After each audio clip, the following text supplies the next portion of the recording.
All right. Welcome to Broom Talk, the podcast where witches, healers, and magic makers gather to share their journeys, their magic, and their truths. I'm your host, Priestess Mellisa of Enchanted Dragonfly, inviting you to take a seat at the broom circle because the real magic is in the stories we tell. So let's stir the cauldron and speak the spell. So I have another magical being with me today. So tell us your name and your business name. My name is Christopher Penczak, and it's the same.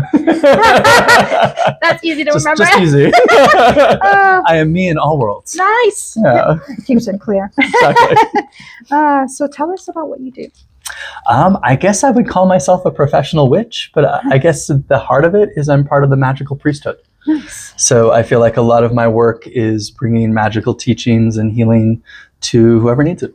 Yeah, nice, nice. And it's nice to see, not to be with gender, but it's nice to see more men doing this kind of work, because a lot of people that I meet are women, and it's nice to see all people doing this. I was actually talking to an author friend. She felt like a lot of the authors now are all men, so she wanted to see more women doing it. Nice. So it's a good balance, though. Yes, absolutely. Absolutely. Yeah.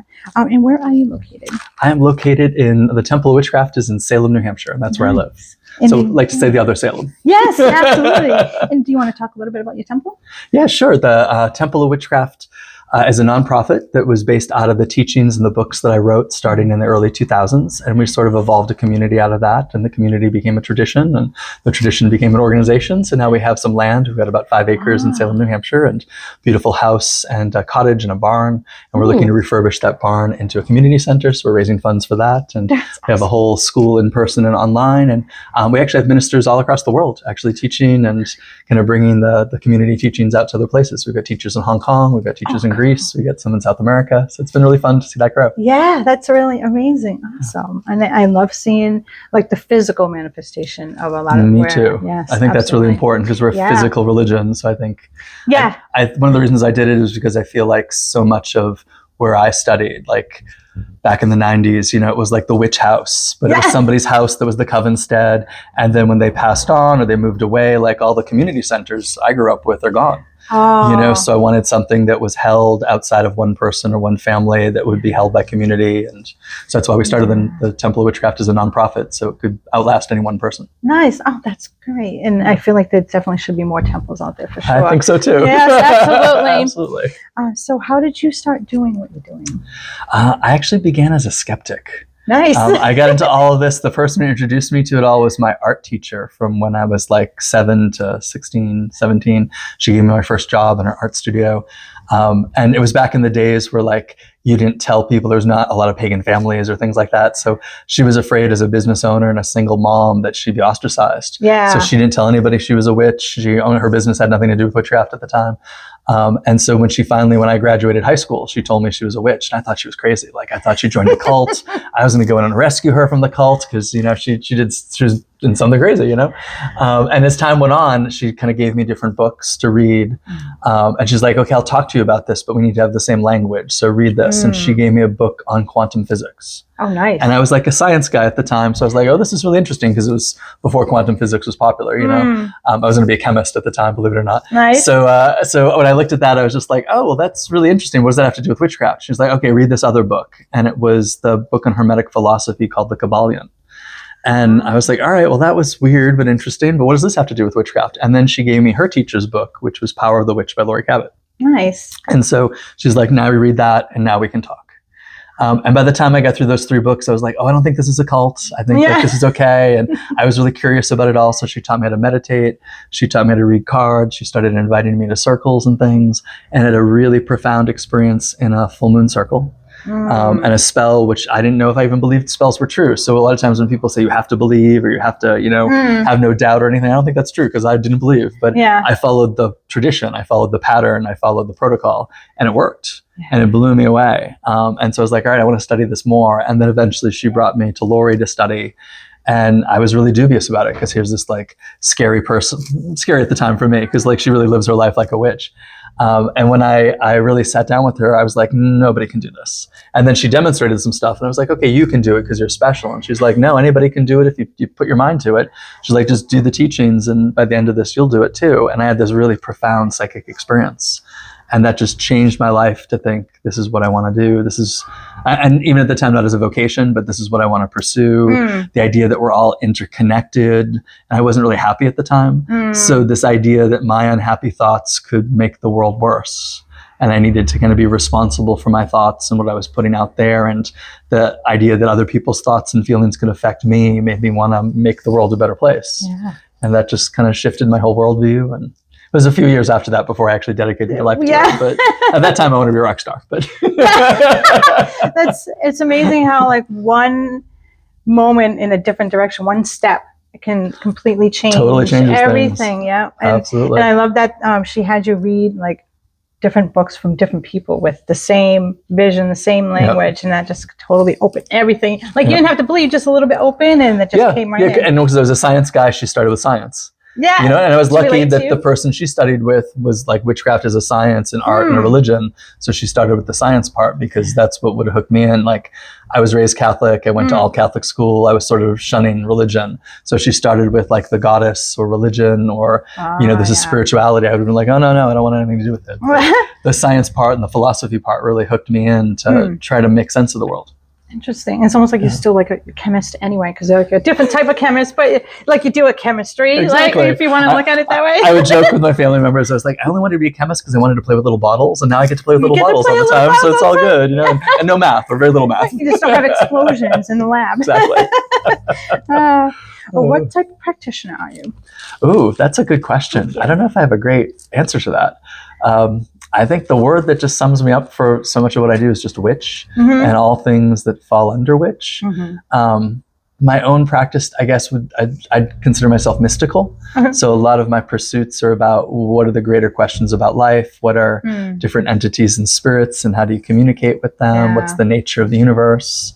But I'm very ritualistic. Like I have a daily practice where I do things with the elements and meditations and balancing. And I'm pretty disciplined about keeping the full moons and keeping the Sabbats. Like that was really drilled into me at a young age. Like that's what builds the witch's power. So I've tried to keep that going. So I'm a pretty disciplined practitioner, but I'd say despite being part of the magical priesthood, I'm not super devoted as a witch. Like I believe in relationships to the deities, but I'm not. Some people are really religious in that, and I think that's great. It's just not me, you know. Nice. What is your spiritual origin story or an awakening moment? Well, my awakening. I was actually just talking to a friend of mine about this. That's funny that came up. So I had two really profound pre-witchcraft experiences that just always stuck in the back of my head as not making sense, and it was only when I found witchcraft that they made sense. So I was in Catholic school. 4th grade science class. And in my memory, it was a really gruesome movie in science about like a medical thing. I'm sure I was in the 4th grade. It couldn't have been as gruesome as I think it is, but in my mind, I extrapolated it to be very gruesome, you know? And I passed out, or at least everybody thought I passed out, just like having a weak stomach. And since then people were like, oh, you've got a weak stomach and you can't handle gory or gross things. I remember it being some form of surgery. I don't know if it actually was, but that's what I remember. But I do remember distinctly passing out. But I had an out-of-body experience, like a fully remote viewing, full-on visceral out-of-body experience. Because I clearly remember as a 4th grader in the corner of the upper part of the room, looking down upon myself, falling over, and the teacher coming to grab me and pulling me upright and rubbing my back, and then a snap, and I was back in my body. And when I tried to talk to people about it, everyone's like, yeah, you're making that up. Like that's, you had an imagination because you passed out. That didn't really happen. Like I was like, no. So to this day, I can still picture the perspective and remember it. You know? So that, and when everybody said that wasn't real, I was like, no, that was, even as a 4th grader, I was like, that was real. That was something. And then I think I was a sophomore in high school, and growing up in New England, you go to school really early and it's still dark out, the sun hasn't risen. So the window panes in the classroom of homeroom were like black scrying mirrors because the sun hadn't risen. And my aunt, who was probably, other than my parents, my closest relative, had just passed away. And I was in grief and I didn't want to be at school for it. And I was really despondent about life in the world. She passed away from cancer. And I saw the images of the class reflected in the black glass, or the dark glass, swirl. And her face came through. And this is like homeroom, all everybody's taught. Like, it wasn't a ritual. It wasn't a magical space. Right. But she so clearly came to me and told me she was okay and not to worry and that everything was good and she was proud of me. And it was really cathartic, you know? And then I told people about that were close to me. They're like, yeah, you made that up. You know, that's not real. You were daydreaming, you know? But when I looked back and found like part of witchcraft and magic were black mirrors, and part of psychic development is astral travel and remote viewing, I was like, oh, these are legit things other people have experienced, not just me. Yeah. And it sort of was the awakening. But even those two things always made me sort of doubt Catholicism. Not that Catholicism doesn't have its own mysticism, but like nobody who's Catholic wanted to talk to me about those things or validated them. So I was like, there's got to be more out there. So it sort of awakened me to the idea that maybe the Catholics aren't right, but there's something out there.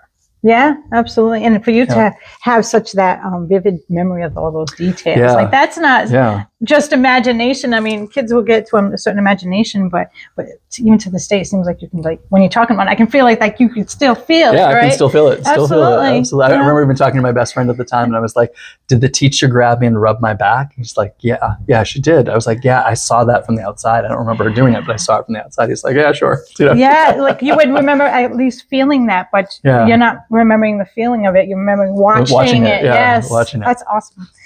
What is your daily spiritual or magical practice, like you were just mentioning? Yeah, it morphs over time. I'd say right now I'm really into the elements. So in my altar space, I go to my altar every morning, and on the front row at the edge of the altar are we've got specific symbols in the Temple of Witchcraft we use for the elements. We've got them on little plates, and on the plates are a jar of salt and a candle, little votive candle, a silver bowl, and an incense burner. Oh, nice. And so I start with that, and I start with the salt and the water, and I do a self-blessing, and then I light the candle and the incense, and I bless the space. And then I have an oil lamp as the central lamp for spirit, and I light that to the gods. And then I'll do some different meditation every morning, but I almost always start with the 4 elements. That's awesome. And I like that you bless yourself first before your space, because sometimes you have to do that to, like, because otherwise, if you're blessing the space and you still have that little bit, absolutely. I'm going to do it again. I start with a little floral water, a little herbal stuff to cleanse my hands, and I'll start doing all that. Oh, nice. Nice. Yeah, a big part of my daily practice, too, is about, like, potions and tincture, little bottles, oils and things like that. So sometimes it's an anointing as a part of it, or sometimes it's taking herbal medicines in a sacred manner. And every so often I'll change, like every season I'll change the flower essence I'm taking or the tincture I'm taking, just to kind of align with the season. And right now I'm taking licorice root. Ooh, nice. So that's a little revitalization. It's very yummy. Yes, it is. Who or what inspires your path the most? Ooh, I'd say it's sort of twofold. Both my elders and newer people, students and seekers and things. I think they're both super inspiring in different ways. I look at the elders that have come before me, mentors I've had, and I'm incredibly blessed to know well. A lot of people have been doing this for a long time, publicly and not so publicly. And just to see them keep going and keep the traditions going, and the same struggles we all go through in doing this full time and teaching and writing and traveling and all that good stuff, and knowing that I'm not alone in it. And seeing that they can offer advice to me and I can share things with them, and has been super inspiring just to see. When I look at figures like Laurie Cabot, I'm also really close with Dolores Ashcroft-Nowicki out in Jersey Isle. She's a ceremonial magician, but also a witch. She's come to America a couple times to visit, and we've kept up a good relationship, and other folks that are not as well known, but have been super helpful. And then I look at the seekers. I look at different groups of students, and I think of how, like, amazing new questions they ask of stuff that I've been teaching for like 30 years. But they'll be like, what about this? I'll be like, oh, I've never thought of it that way. Like, that's really inspiring to think, like, you can still be surprised. Always be a student, right? Yeah, absolutely. And you're always in that beginner's mind in some level. That's awesome. Yeah. And I love the fresh eyes, and makes you think about certain things. Yeah. And each generation brings in a new view. Like, what was important when I started is not what was important 10 years after that wasn't important now. People have different generations bring in the things that are more important to them at this moment in time. And that helps teach me too, because I'm not always in touch with that. Right. And I feel like the world that we live in is so digital that that plays a lot into it too. And a lot of people are online and they get the information that way. And some people come in here and I'm like, what else can I do? I'm like, read books. Yes. Read books. I'm a big advocate of books still, obviously, Absolutely. But and it's been just interesting what different traditions come out from being online, and also what, like, I don't want to say is wrong, but things that are contrary to everything we were taught beforehand. It's like, where did that come from? And someone would be like, oh, I learned that on TikTok. I was like, of course you did. Like, not everybody's an expert. Well, that's the thing. I think a lot of the blessing of the digital media is that a lot of people who wouldn't be heard can be heard. Yeah. But the curse of the digital media is a lot of people who wouldn't be heard, who maybe don't know exactly what they're talking about or heard. And Yeah. it's tough, you know? Yeah. It's a different balance there too as well, right? Yeah. What was the biggest challenge you faced on your journey, and how did you overcome it? I think there's been lots of challenges. Nice. Keeps you growing. Yeah, absolutely. I would say the first real big challenge in public service was the shift into professional writing, and navigating, like, now a lot more people talk about it and there's so many more authors now, but when I started there weren't that many. And I mean, I mailed in my first manuscript. I didn't even email it in because it was before email. You know, so like that idea that you couldn't talk to somebody or get the immediate feedback, like you just had to write it in your own space and hope someone was interested in it. And then when publishers send you contracts, like my first book, City Magic, had a weird negotiations with different publishers, which I won't get into the details of, but they were not always the most ethical, you know, but no one was around to tell you that. Thankfully, I had a background in music business before that. So if you think publishing is bad, music business is 10 times worse. You know, so like I knew things to look for and I knew about copyright and so I could ask questions, but that was like a hurdle. And then I don't think I was really prepared for what it was like to be such a public witch.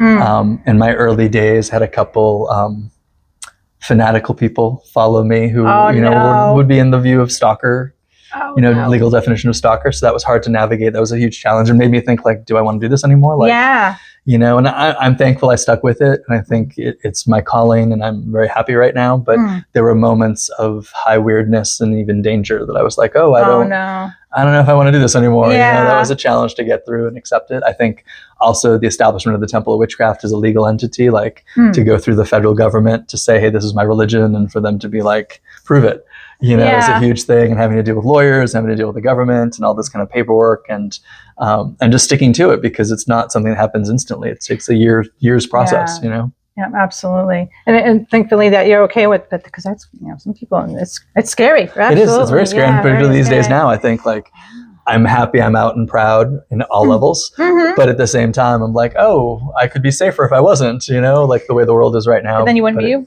Exactly. And I think people wouldn't be able to find me who would also need help. True. So I want to be able to be available for people. Nice. Now, how many books have you written? That's a great question. I honestly don't know off the top of my head. Is it more than 30? It's more than 30. Yeah, it's probably around 32 or 34 at this point. Awesome. Yeah, the new one just came out, so that's the call I'm very excited about. Yes. Yeah. And when you're writing the book, do you find that the flow just comes right out? Not with that one. Okay. Ironically, that one was about inspiration, and that took me the longest to write. Nice. Most of my earlier books come pretty quickly.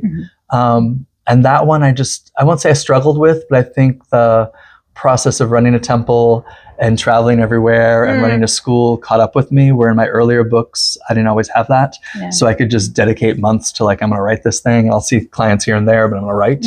And now I'm like, I got to sneak the writing in. And I let it sat actually for a long time. Like, it was done and I felt like it wasn't complete, even though it was done. So I let it go for a bit and then went back to it and changed some things. Nice. Which I kind of like doing, like, I have my own publishing company with my partners right now, so it's nice not to have the pressure of the mainstream publishers be like, you got to get it out right now, and we got a catalog to fill and all that. Like, I can sit with something and decide when it's ready and when I want to share it. So I've actually got a couple of books that are done right now that are still in that process. Nice. It's a nice little luxury to have. I'm very grateful about that. Yes, absolutely. And congratulations. That's awesome. Thank you. Yes, I grabbed a copy for myself. I'm like, this is great. Thank you.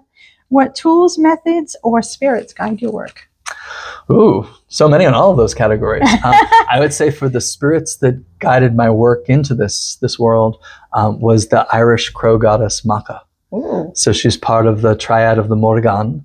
And in the first circle casting I learned, we had totems that were referred, it was, I would say, a pan-Celtic kind of tradition. And so we called for the element of air was the crow. And then the teacher later brought us into associating deities with the animals. And so Macha was associated with the crow. So I called the Macha and the crow and the element of air, even though that's not traditionally Celtic. And so I just felt, I was one of those people, which I love sharing this with students, because people struggle and have difficulties. Like, I couldn't feel things very easily. I couldn't see things very easily. And so with the elements, I learned to call them. And I was like, yeah, I generally feel that they're there. But with Macha, I was like, I have a vision of a woman in a black cloak. and she's getting closer and became more distinct over the years. And then as my music career was sort of ending, and I'm in meditation, and Maka became one of my primary guides, I'd be like, well, what am I to do? And am I going to move to New York? Am I going to move to LA? Like, what is your guidance on this? And she's like, you're going to teach. And I was like, that makes no sense. And until I agreed to teach, she wouldn't really talk to me more. Interesting. And once I agreed to teach, I lost my job 3 days later. It's meant to be. Yeah. It's playing out. I love that. As a Taurus, I like, the stable income coming in. So I was like, well, till I figure this out, I'm going to like temp and work in offices, and I could office manage and things like that. And every office job, I get like ace the temporary tests and everything. And they're like, yeah, we can place you, no problem. Every job I did would like either not need me. They'd fill the position the day after I was there, or like before I got there, it would fill up. And the 8th place, and nobody was hurt by this, but it was such a sign. The 8th place burned down to the ground. Oh, no. And I was like, I need to stop. Like, I need to just teach and have faith in it. And at that point, she started talking to me again. And I just put up flyers like in the market, in the library, and I had a class of people. And I was like, all right, this is what I'm doing. I started doing psychic fairs, and it all sort of unfolded from there. Sometimes your plan is not the plan, right? Absolutely. No, I don't always want to hear that. She was like, no. She's no. like, I told you to teach. Why are you doing this other thing? Yeah. And as you connect with her, like for me, it happens with me. But when, like you saw her with the cloak and stuff, do you find that the more you connect, and over time, you see like her features are more clear and things like that, right? Yep. Yeah. Although I'd say she went from vague to clear to now, I say this with love, Maka, weird, or all the goddesses, like they sort of transcend 3 dimensions, and they're like dreamlike in a lot of ways, and it's very nonlinear now, which I think is good too, because I think gods are not people. Right. So they're going to show up in ways to remind you that they're not people. Right. Sometimes otherwise people might get a little too comfortable, and they're like, I'm like, wait. Yeah, I think sometimes people when they think of the gods as too human, they over-identify with them. And then they can't be open to other things, because I think we can be part of the priesthood for the gods, but we're not the gods. So I think sometimes people over-identify with like a protective goddess or protective god, because they need that for a time, but you also have to be able to be open to new things and let it take new shapes. Absolutely. Yeah. How do you stay energetically protected and grounded? I do energetic exercises almost every day. So I not every day recharge my shields, but almost every day I'll put some energy into that and some intention into that. Ground every day as a part of those 4 elements, starting of things. Run a lot of energy to kind of preserve myself and to maintain health and everything. A big component, I'd say the 2 sides of my practice. On one side, I'm very kind of ecstatic and mystical and otherworldly, and the other side is very ritualistic and ceremonial. And there's a ceremonial technique that's part of the Golden Dawn called the circulation of the body of light. And I do that pretty regularly with like what might be like energy center chakra type exercises, just to upkeep my energy. Awesome. Nice. That's very important stuff. Yeah. What's one common misconception about your craft or your work? I'd say some people think my work or my stance on things is too conservative, and others think it's too liberal, which I find it really interesting, because I think there's a tension in occultism and witchcraft. On one hand, we're always kind of skirting the edge and doing new things and exploring new ground. And on the other side, we're like preserving tradition and looking to what our ancestors did before us, and what's the lore and what's the research. So there's a push and pull between, what was old and what is new, what is traditional and what is innovative. So like, and the school that I run, there's a lot of technique, and there's a lot of protocol, and there's a lot of like, this is what we want you to do for this lesson. In the end, I don't care what you do when the lesson's over. But in the lesson, I need to know that you got what I was teaching. Right. If you want to go on, if you don't want to go on, I don't care. But if you want to go on, like I need to know you have those parts, because what we're doing something in year 1 might play out into year 3 or year 5. Yeah. And so sometimes people are like, well, I'm too eclectic to do this work because I like to do it my own way. And I'm like, you can do it however you want after the lesson's over. Right. But in that moment, like, and I always try to compare it because of my music background to like music. If I'm with the piano teacher and they want like a C major scale, they don't want embellishments. They don't want me to make up a tune on the moment. They want a C major scale to see if I can play it. I'm like, I want your C major scale in this moment. When you graduate, do whatever you want with it, make it up and be eclectic with it. So I think some people think I'm too conservative because of that side of it. But I know when I first started, like I would speak in front of what I'd affectionately refer to as the old guard of witchcraft and Wicca, and they'd be like, oh, this kid is like, crazy out there, and he's talking about things that are not traditional, and this should be more traditional. Like, I spoke in London twice. Nice. And early in my career. And the first time I was brought out by a much more conservative group. And the woman of the group brought me to shake them up. But then she left for other reasons. So I think the whole group was like, why is he here? Like, we don't want to hear him, which was uncomfortable for me, but I'm who I am. So, if you hire me to teach something, I'm going to teach it. Right. And then the next time I was brought out by a much more avant-garde and modern and young group. And they really resonated with what I wanted. They wanted me to take it further. And even just the etiquette of it, like the first group didn't want me to talk about magical experiences because that stayed in the circle. I could talk theory and I could talk history, but they were almost offended because I wanted to do a meditation. They were like, oh no, we don't do that here. Wow. And I was like, I don't even know. Like, it so blew my mind, And then the other group, I said before they hired me, I was like, well, I generally do meditations. They're like, you can do whatever you want. I was like, well, normally I might bring a drum or, do something. And they're like, yeah, bring it, and they were very encouraging and wanted to do more, Nice. So it was the push and pull, and they're in the same exact hotel, same exact area, just a couple months apart, but two very different groups. And I find that in America a little bit too. Some people think I should be pushing the boundaries more, and others think I should be tending more to what has come before and more rigidity, I guess, to what's come before. So I think it's balancing those two. I mean, I like making things up and seeing if they work, and if they work, they become tradition. And if they don't, they don't.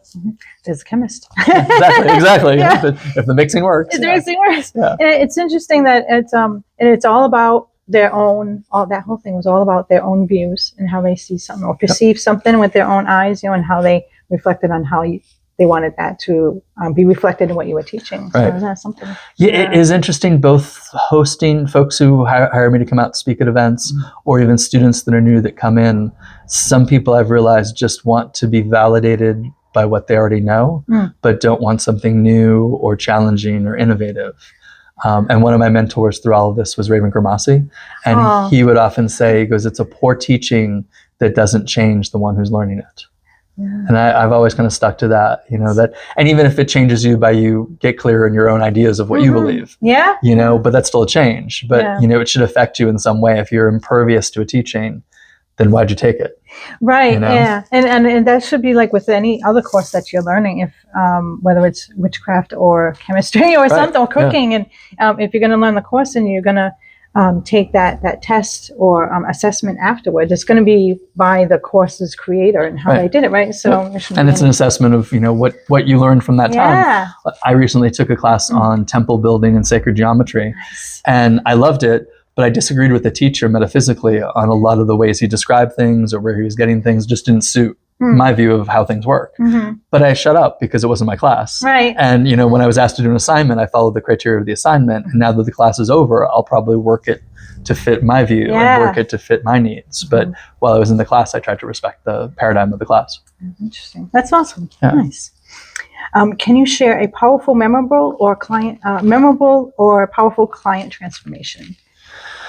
No names. Yeah. So one of my most profound client experiences was fairly early on in my personal practice. It was actually the week of 9/11.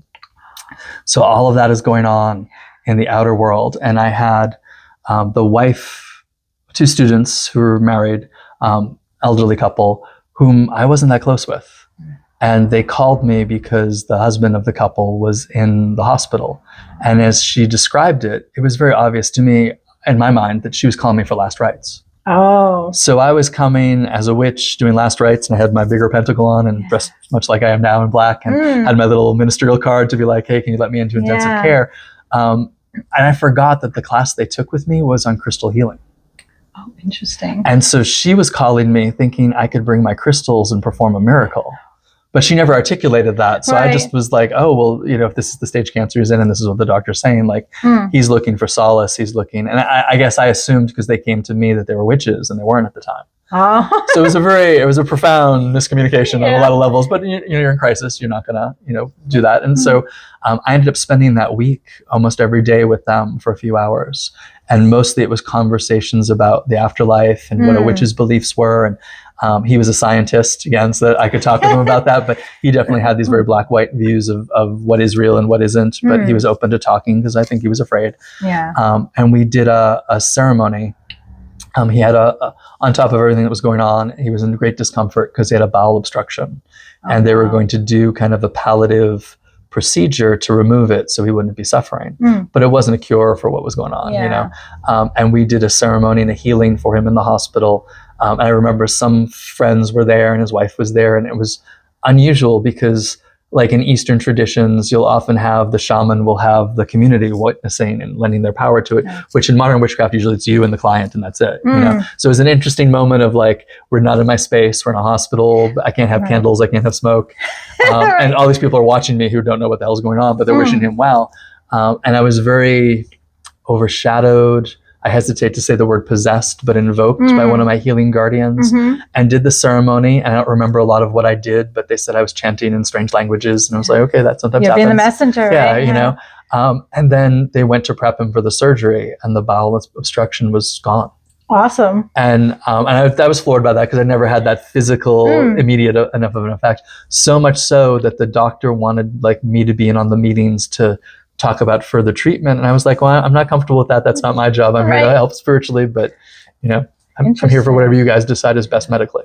That's awesome. But it was very transformative. And I think that made him decide to listen more seriously to what I was saying. And I think prepped him to be able to more peacefully cross over. Yeah. Nice. Awesome. Yeah. And for the doctor to be like, wow. Yeah. Because a lot of times in medical, you know what I mean? It mostly goes the other way. You know, usually they're just like, how dare you? Or, you know, that wasn't real. I've had a lot of medical experiences with clients where the doctor will then be like, oh, the test was wrong.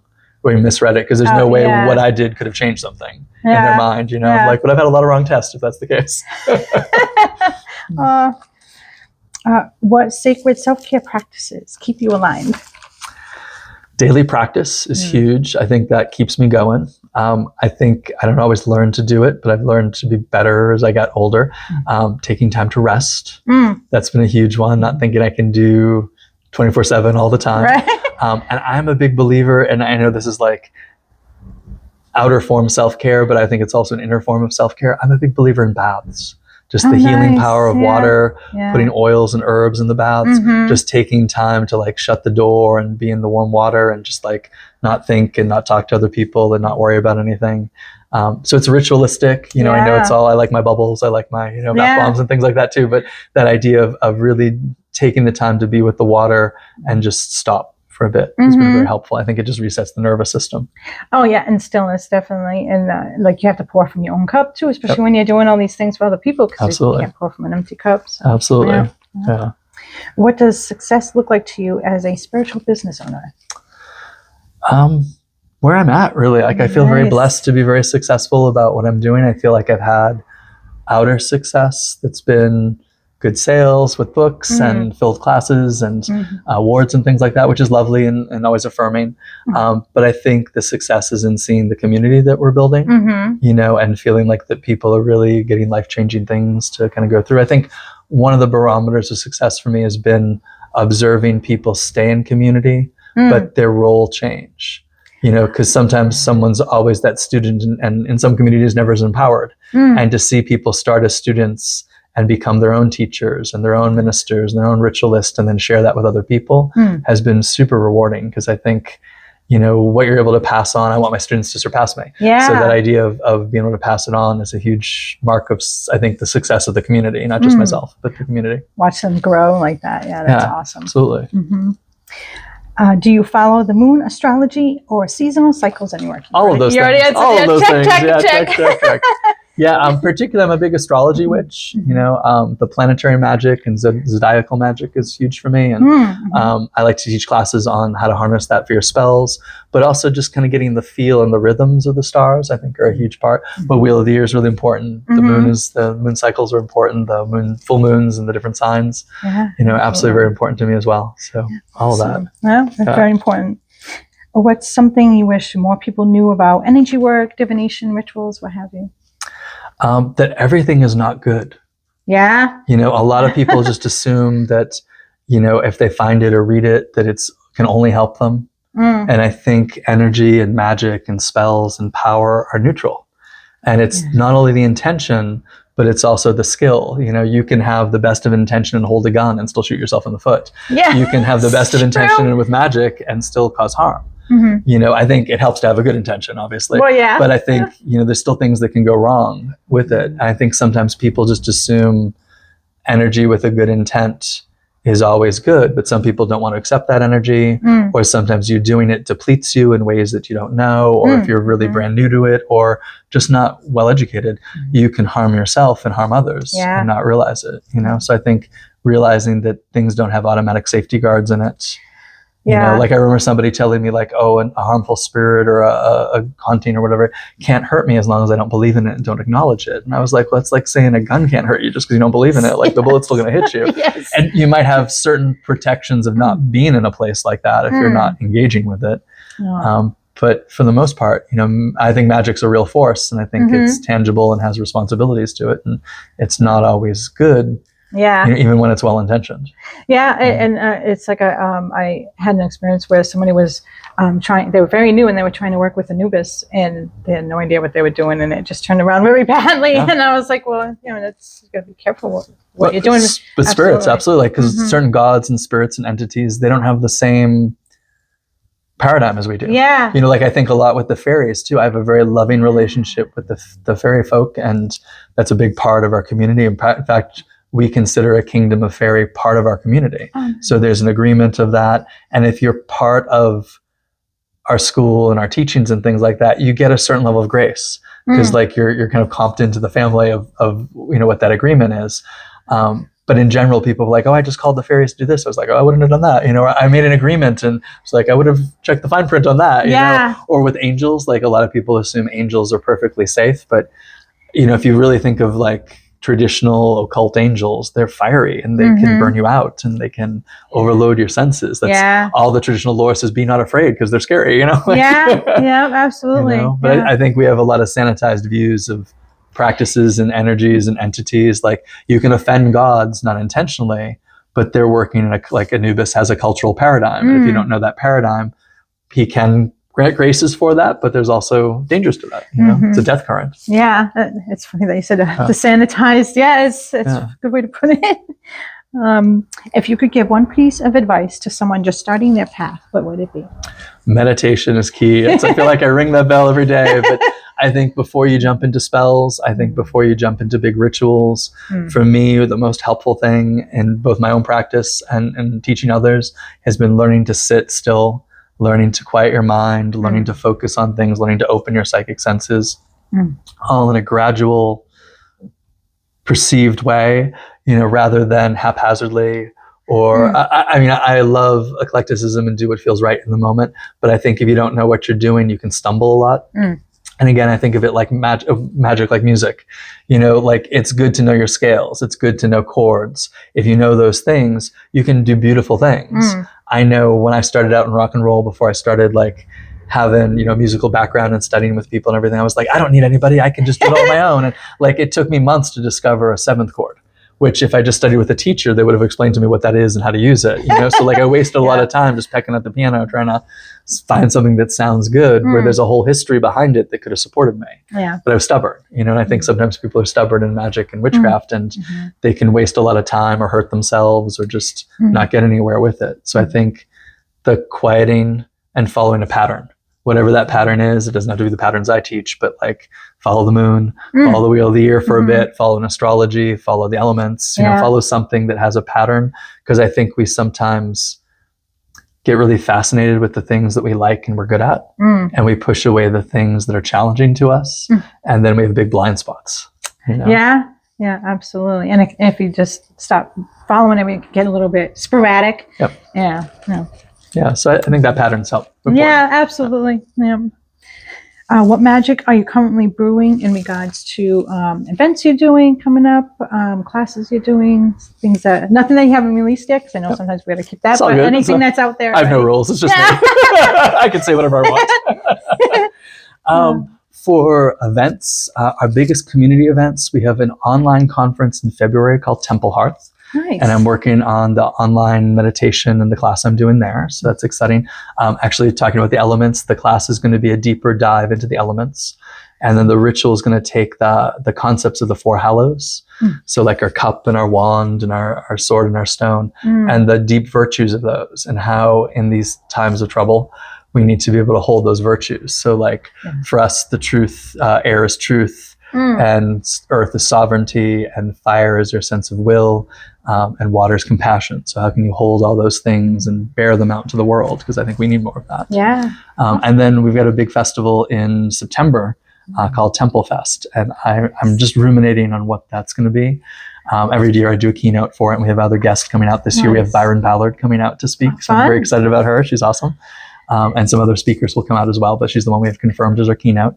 And we do this year, we rotate through the sovereignty of the land, the fairies, and the witches' Sabbat. Nice. And so this year is another fairy year. So we've got a big ritual with fairies planned. And my husband, Steve, often does a fairy quest. So it's people who go out into the woods and they have our members who are overshadowed by one of the fairies we work with, and people interact with the fairy through the priest or priestess. That sounds awesome. Yeah, so it's pretty amazing. So that's exciting. That's we actually hold that even though we're in New Hampshire. The campground we're at is in Prindle Pond, just outside of Worcester. So it's not too far from here. Nice. And then for books, I think my next book is called The Way of the Blade. Ooh. And it is a fundraising book for the Temple of Witchcraft. It's actually a transcript of all the teachings from our retreat in Scotland. Ooh. So we've done these different European retreats. They're based on those 4 hallows. So we did one on the cup in Glastonbury and one on the staff in Wales. That's awesome. And the sword was Scotland. And we're going to end on the stone in Ireland, hopefully when the world settles from its craziness. Yeah. But yes, this is all about like kind of holding the truth and bearing, like being a knight of witchdom and kind of bringing the qualities of magic as a warrior out into the world. Awesome. No, I've seen Temple Fest before. How, like, what number is this one for you? Like, that is a great question. Thank you. I'm bad with numbers. You're good with that. I want to. So if the temple has been around since 2009, we might have started at 2010, 2011. We did one online during COVID. We had one canceled and one online in COVID. But for the rest, they've all been in person. Yeah, so you're at like 14, 15 Yeah, right 14, now. 15, Awesome. yeah, I think so, yeah. Congratulations. Thank you. For it to repeat itself and keep going. Yeah. It shows a great calling and people are very interested. Yeah, because we've got students from all across the world, so they'll come out to that one nice. event. Not everybody comes out to it, but we'll get a good chunk of people. Like we've had people come out from Sweden, and one of our high priests and teachers in Italy came out to be ordained, and he came out from Italy, and we've had somebody come out from China. Oh, that's cool. So it's been great, but mostly it's people in New England, who come out. That's the core of it. But still, for people to travel from around the world to attend, that's awesome. Yeah, it's been great. Nice. Now I have some fun questions for you.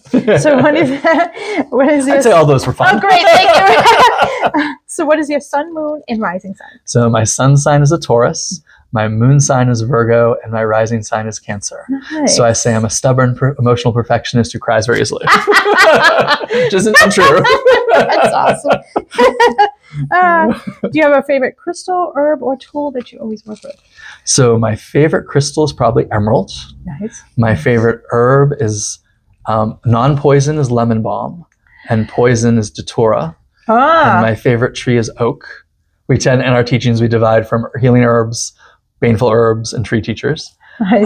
And then the last one is tool. Yes. So probably my favorite tool, wand, probably. Wand, yeah. Nice. Yeah. Datura. You don't hear that very often. Yeah, Datura's my gal. Datura's taught me a lot of things, some unwillingly, but she's taught me a lot of things. We have a poison garden at the temple, and one of the main things we grow are different forms of datura. And she was my baneful initiator in the plant world. I had a friend who started out writing and teaching the same time I did. He's a ceremonial teacher and sort of does with ceremonial stuff of what I've tried to do with witchcraft. His name is Jason Newcomb. And he sent me a datura root once. He's just like, I don't know why, I just felt saying you need to get this. And he mailed it out to me.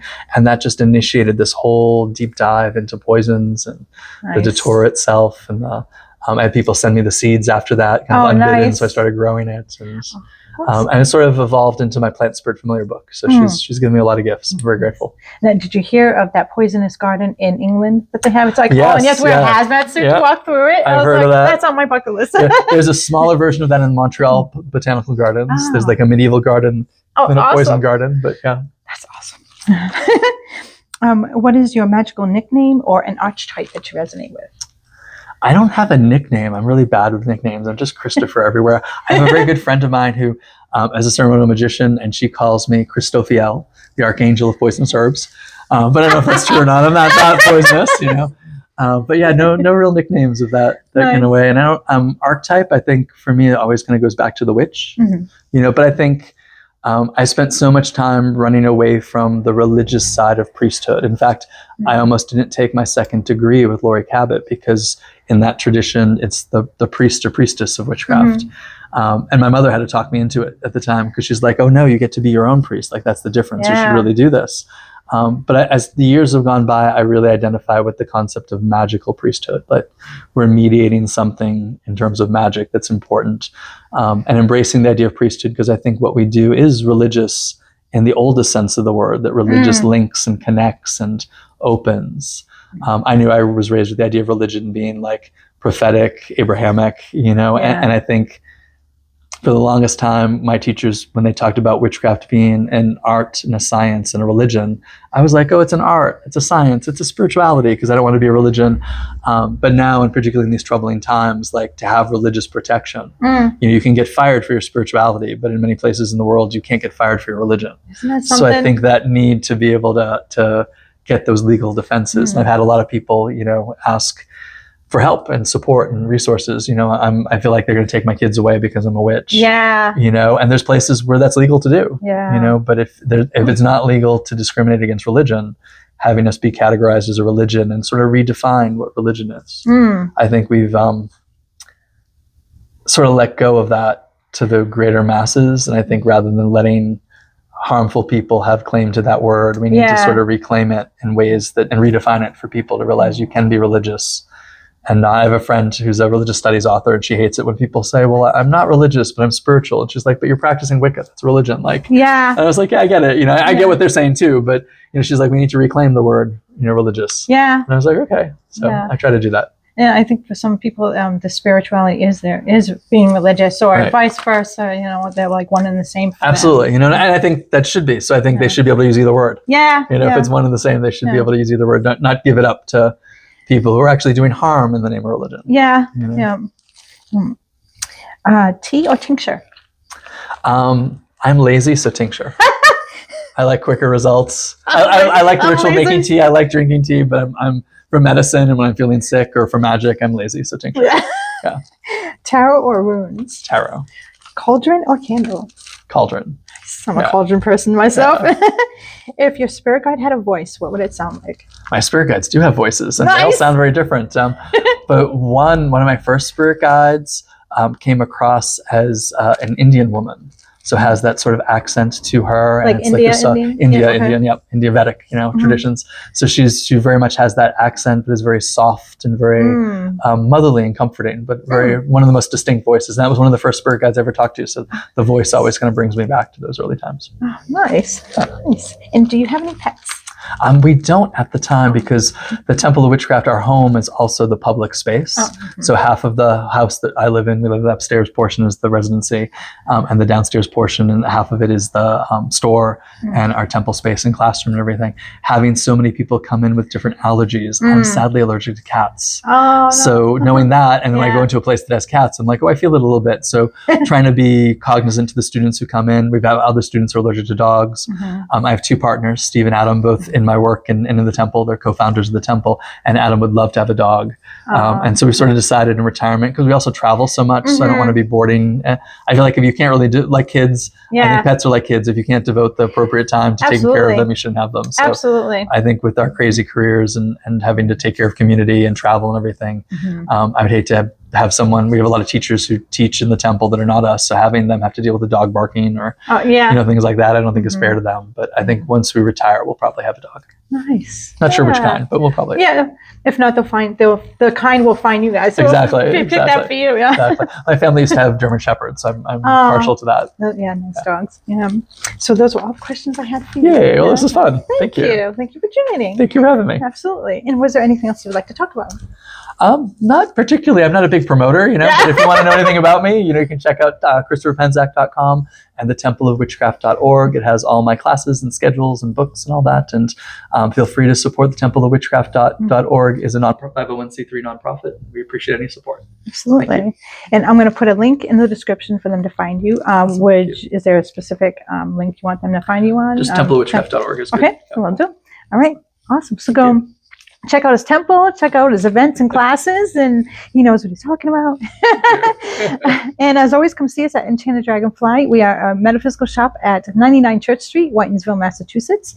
And check out this podcast, share with your friends, like the podcast, give the channel a little follow so we can bring more magical people and magical stories too. And as always, blessed be. Love you all. Bye, guys.